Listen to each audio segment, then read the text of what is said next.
What's up, Walt? Good to see you again, man. Hello.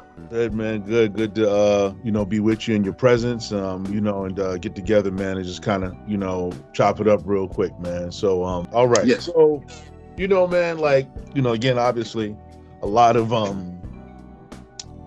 my exposure to you, man, has obviously been through music as a teacher and also working with you and watching you as a recording artist. What do you think some of the keys are, or the steps, I guess, to how to become a great musician, and perhaps even what quantifies a great musician? I think that the rules haven't changed. I think social media and the rest of it has made it a little bit more complicated for people to get past the fundamentals, the fundamental idea that you have to work extremely hard and listen extremely hard and humble yourself to the process and to music. I think that for me, those are the keys. In other words, follow the process, be humble to it, and just work and enjoy the ride.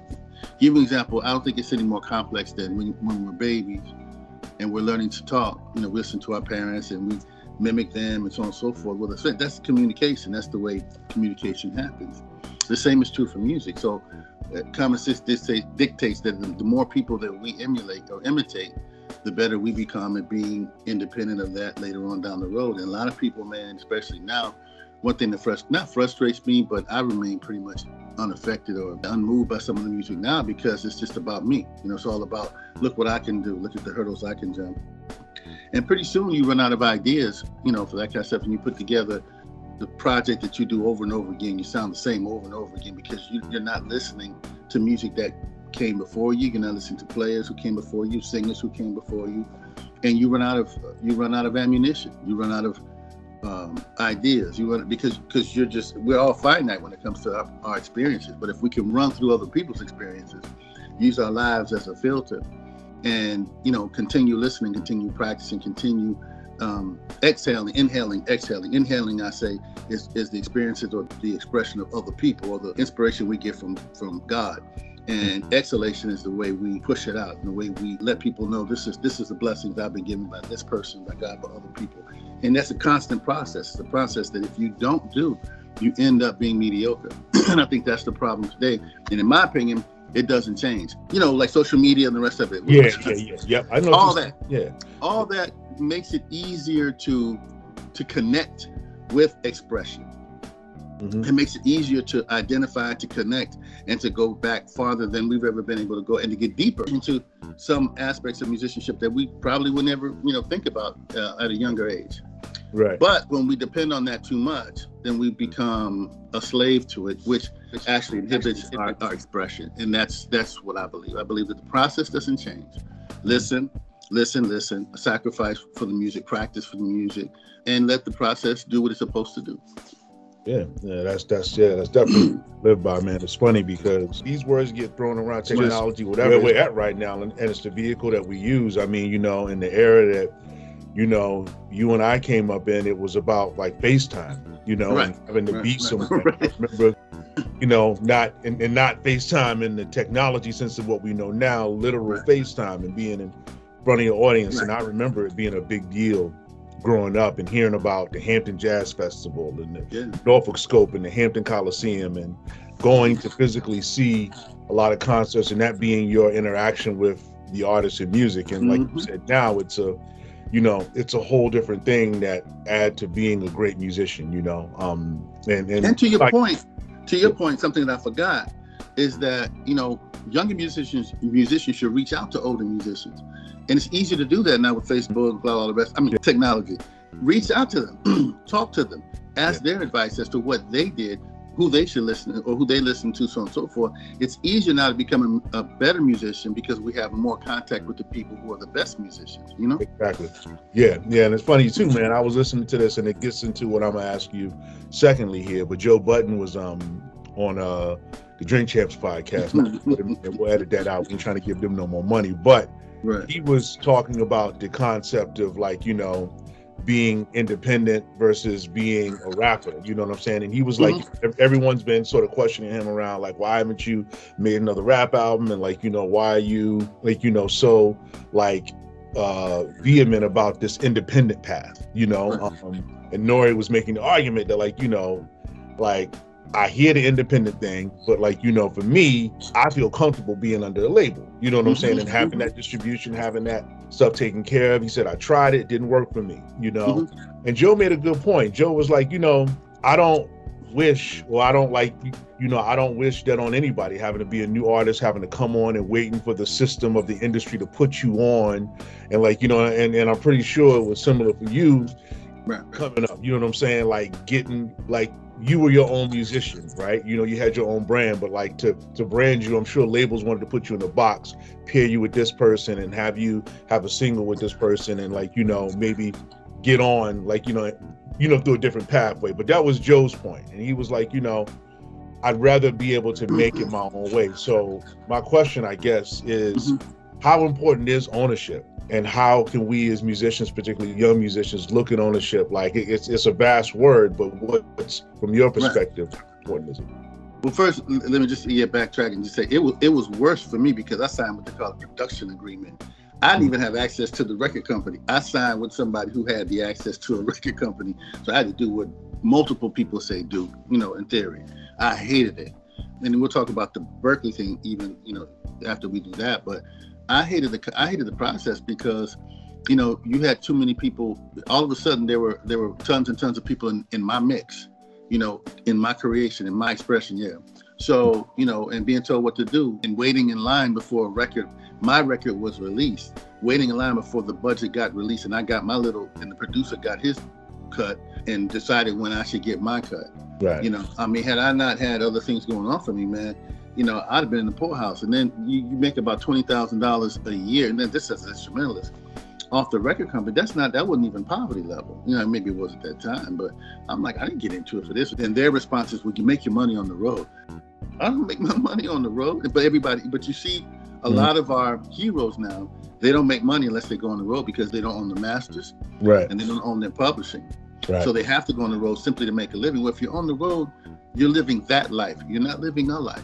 You're living that life because that's what you have to do to make ends meet. Yeah. That's something that younger musicians should think about now, because if you blink your eyes, you're going to be 50, 60 years old and out on the road talking about everybody say, oh, when you ain't got no hair like me or whatever, that it don't look cool. Yeah. Like, you young man, you cutting yours out of opportunity and out of choice, not me. No, mine ain't coming back either, brother. Don't worry about it. So that said, to your point, is that, it wasn't until I was released from the record company and I did a small project that's when I found out how free being an independent artist was. I sold, I think, 5,000 to 10,000 records at $20 a pop when in the 90s, which was over six figures. I had never seen that kind of a payday when I was with Polygram or all the rest of it. I had never seen that much money before, period. Never gotten a check like that. Right. So when that happened, and it was considered a failure because it only, at that time, you're selling 50,000, 100,000, 150,000. Right. But I didn't own anything. So owning this record, selling $5,000 meant the $20 comes to me. That's right. So I was like, whoa, I'm gonna fail every time if this is gonna happen, because this is, and this is great. So I think I picked up like a manager or two along the way, but even then I'm like, I got greedy. I was like, I don't feel like, giving somebody 20% of my money for making choices that I can make by myself. Or, right. I ain't nothing wrong with my mind. I can study the pros and the cons and write it down. I have a college education. I can think, I'm not, that makes any difference whatsoever to having a college education or not, because it doesn't. But that said, I did hire a couple of managers, and I just said, I want to do this myself, and I want to hire, and I don't want to retain a lawyer. I don't want to have a lawyer all the time. I want to retain a lawyer when I need a lawyer. That way they'll do better work for me in a shorter period of time, and I don't have to be, I don't have to be a slave to the system. Being a slave to the system, man, this was never my thing. My grandfather owned his own business. So he was up on he taught, all the grandkids had to come behind the counter when we were children. Learn how to give change back to the customer, learn how to do it. It was a black business. So, the customer was always right, all that kind of stuff. So we learned a lot about business. I learned a lot about business even as a child. So when I started releasing records and I found out that, no, that's not my record, they're going to loan me money to make a record, I thought, oh, this is some bullshit. No, It's a tough place to be in, man. I think, like, in all of us, man. I know for me, coming up, especially coming up in the digital and tech and hip hop era, and as a musician, it was like you had the route of playing your instrument or making some beats and being a producer, and Right. like, it's when you start to look at how it breaks down, man, like, numbers, residuals, and like you said, knowing what a production agreement is, you really out here, man, fighting a real tough game, and sometimes a losing game, depending on the circumstance and what your expectations are, True. So, I think, like you said, it's important, man, to try and diversify, think about ways to have a larger platform using media and visuals and different things like that. It's like that's what things are. That's what the bread is, It's all there. And the first thing some people ask, well, what would you advise people, younger musicians or musician dudes starting out? First thing you do is get 5,000 Facebook members. Get 5,000 Instagram. Mm-hmm. Don't follow us. Don't even approach it like, these are people I don't know. That's a small mind thinking that way. Yeah. These are customers. Yeah. These are customers. Right. You get 5,000 customers, and you get 20% of those customers, or even 10,000, 20% of those customers buying $20. I mean, you're talking some money. You're talking money that you're not going to get from a record label all the time. Yeah. So I'm sorry, you gonna say something? No. I'm listening because I'm sitting here thinking, even like, just in general, man, like that's a good way to approach it. Looking at, I think a lot of young people, a lot of musicians either are not in tune with how to really maximize what Facebook and Instagram is, myself included. It's just a place to kind of like, do whatever. And I make my music, maybe I do this, but I never thought about it on the level of each person you touch as a potential customer. Exactly. And the thing, I was teaching one day in class, and I had a very special student. I'm not gonna call his name, but he, when I came into class one time, he said, "What are you doing?" And class hadn't started, of course, and I was sitting down, I was checking Facebook, and he said, "You're on Facebook?" This was a while ago. And I said, "Yeah." He said, "Oh, you just trying to stay? What do you say? He's trying to stay young." I said, I have a business, and I'm trying to make sure that I make some sales. And he said, "Well, let me see what you're doing." So he opens up Facebook. At the time, I think I had 40,000 Facebook followers, and at that time, well, even now it's cool, but it was like, he was like, "Oh my God, you got 40,000 Facebook followers." Yeah. And I could see the light switch on with him, light switch on to say, I need to listen to what this man is telling me, because that's what I want to be. And that's the thing that older musicians, we don't realize, is that, social media to younger folks is different than what it means to us. Yeah, exactly. So that's it. And even with the teaching, I just go there for a minute with the ownership. People wonder, well, how you just walk away with 5 years left and you could have, before retirement? But I said, I didn't get into teaching to make a whole lot of money and to get a whole lot of retirement. Like, I got into teaching because I love teaching and I wanted to share my music. Right. And I got into teaching short term because I wanted to make sure that I could finance my records because I was an independent artist. Teaching at an institution was a vehicle that I used to get where I wanted to go. In my life as a teacher and as my life as a musician, as a complete human being. So when things started to change and, Brown started to do his thing and all that kind of stuff, and I'm like, no, I didn't sign up for this. I didn't sign up to teach people who had, who come from like $200,000-$300,000 home, income, and pretty much ignore the rest of society. That's not what I came up here for. So at that time, I remember talking to the guy who ran HR. He said, "Walter, we've got 5 more years. You're going to be probably the biggest, the most paid, well-paid teacher ever to be." And I remember it was raining hard outside Wood. And I remember walking down Boylston, and I just had an argument with the provost, an argument in exchange, a heated exchange about the curriculum. And I knew that the curriculum was ass, and it was going to get worse. And coupled with this conversation I had with HR, I said, "You know what, bro?" And some just said to me, said, "You didn't sign up for this. You're not here to deal with this. You've done what you need to do. It's time to go." Yeah. So the next day or a couple of days later, I sent a note on Facebook to the provost and said, "I'm out. Be cool. And I never looked back and people were like, some people were angry because you didn't give us goodbye. Well, the fact of the matter is, if you're my friend, you're gonna be my friend when I leave here. Yeah.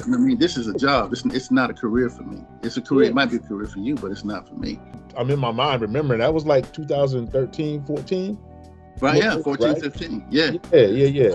Wow. Yeah. And for me, it just bounced. And people, well, let's do it. You want to do something? I said, no. It's interesting because when you talk about ownership, you talk about being under umbrellas and stuff like that. I remember one of the architects of the school, Larry Monroe, you know, very, very, very talented saxophone player. I mean, he built pretty much, I consider him one of the founders and builders of the institution. Mm-hmm. Man, when he retired, I think, you know, there were maybe about 50 people in the audience or something like that, 40 people in the audience. And I'm thinking to myself, this man built this place, but never owned it. And now they're asking him to leave. And this is, you know, at the end of the day, this is it. Yeah. All that happened at the same time. And I said to myself, you know what? Nah, I don't live my life like that. Yeah. So, and for people who are older, you know, what I'd like to say is that it's never a bad time to leave and follow your dreams. Yeah. Never, ever a bad time to just say, that's it. You know, I mean, people always say, well, I've got 2-3 kids or grandchildren. I said, no. Especially people of color. We always say that we can't do it because of this or that, this or that. Well, if we are who we say we are, and we are the products of a great people and a great empire, then why not? If other people are doing it in different areas of the world, then we can do it too. So that was my philosophy. And like I said, my grandfather was a small businessman. Mm-hmm. My father worked in the fields and took me out there for 2 years. I didn't do it well, but he gave me the value. I understood the value of outworking a man. Yeah, exactly. Outworking a man. If I could say anything about being successful, there are people who play better than me and people who do better than me, but there are many who are going to work harder than me. Yeah. You know what I mean? So. Yeah. And that's it, man. That's one to grow on. Well, you know, anything, man, that you want to add? I mean, typically with these conversations, man, you know, depending on where you are and where we are in life at this point, you know, we coming 3 years out of COVID, man. Like, you know, we had this conversation 3 years ago. I remember us talking and you saying that coming back performing live was the thing that was either going to be going away or changing. Mm-hmm.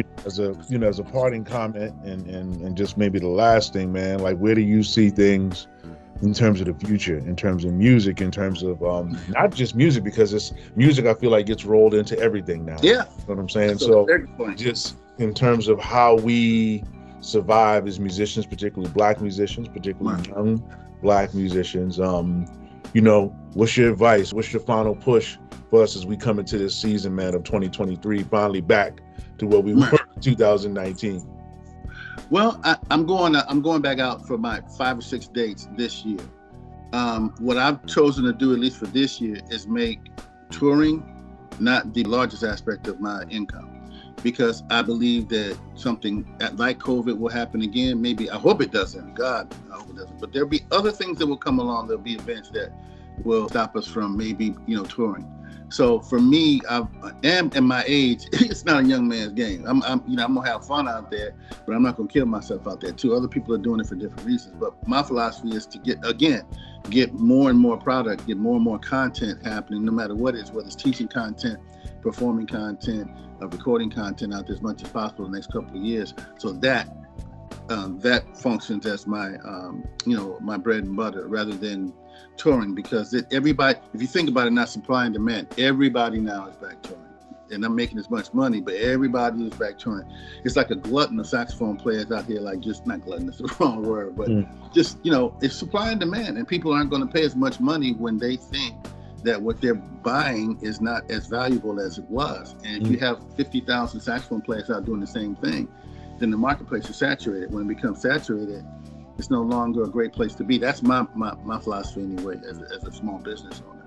So that's my bread and butter comes from, is having the content, good content, and content that moves people, so that from now on, people will invest in Spotify, Pandora, XM, all the places that play me, because they, in fact, I have a joint out called Lil Darling, which is a tribute to Count Basie and the music that I played, that I was exposed to when I was a child. Okay. And I'm getting a lot of great feedback on it, because, well, you know, this is a part of being, like we were saying before, owning content and making sure that I studied well on my own way back then. And I listened to music in the 40s, 50s, 60s, 70s, 80s.